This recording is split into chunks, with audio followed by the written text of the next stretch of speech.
what you're bringing up is really critical in terms of the OBCD process, because what you're taking us back to is to say, really, to know what the possibilities are for this campaign, you would have to go back to initiation, and you would have to understand how culturally, if, for example, you were going to choose to think about how technology might play a role in this aspect of human connection, or this critical part of human connection, we would have to know how technology would be used within the sociocultural context of the community.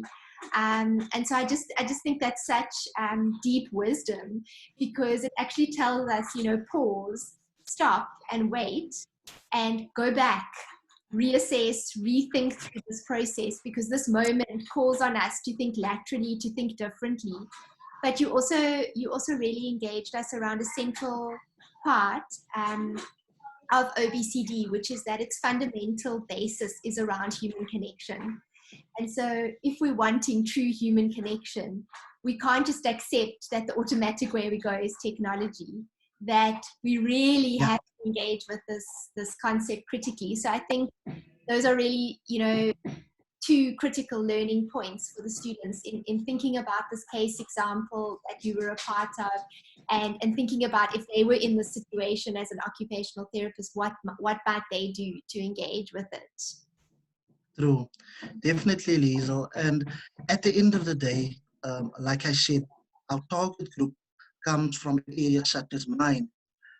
And, the value system, we need to get in touch with the value system. A lot of children is not immersed in any values. So there's a lot of things they take for granted. They lack, or a lot of learners, they lack an understanding, or they have not been exposed to this concept of integrity, loyalty, trust.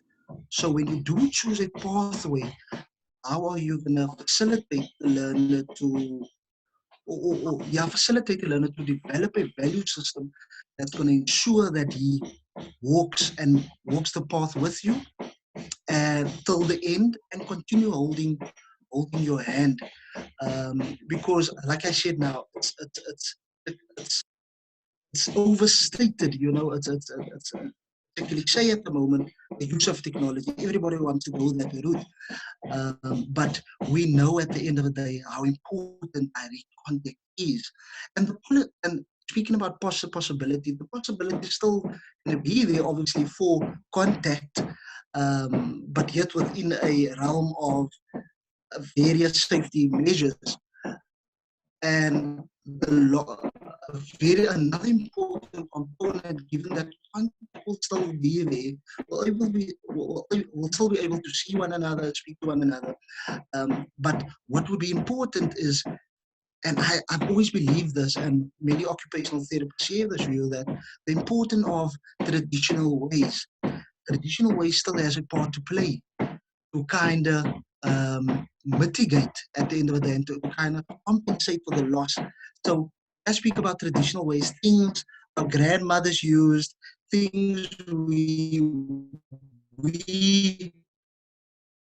grew up with, things we saw in terms of communication, connection. So, for example, with not always, or between the two parts might not always be genuine. There can be times where it's not genuine. If we create a space for traditional ways such as pen to paper, we have I'm just mentioning example, diaries, those sort of things. Any art, that's why you need to know your person.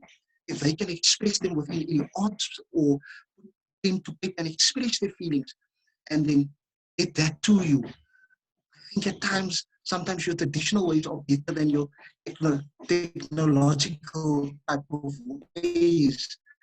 Unfortunately, not to say exclude technology.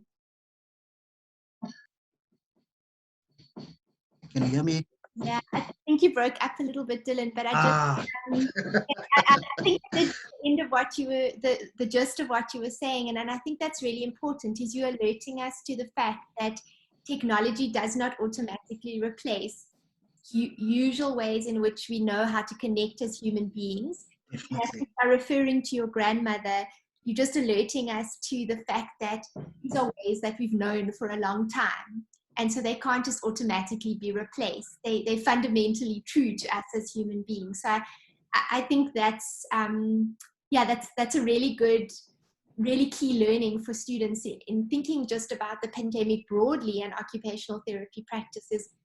How do we really think about a practice that is delivered in a fundamentally human way, and it cannot just be replaced by technology, as we've seen with education, school children and university students and online learning, and even now with our signal going funny and our Wi-Fi going funny, that it's not an automatic replacement to you being face-to-face with the students and them having a chance to engage with you. But I really just want to thank you for your time today and for sharing that wisdom with us. I think it's really important thinking points for the students as they imagine what this campaign could look like today.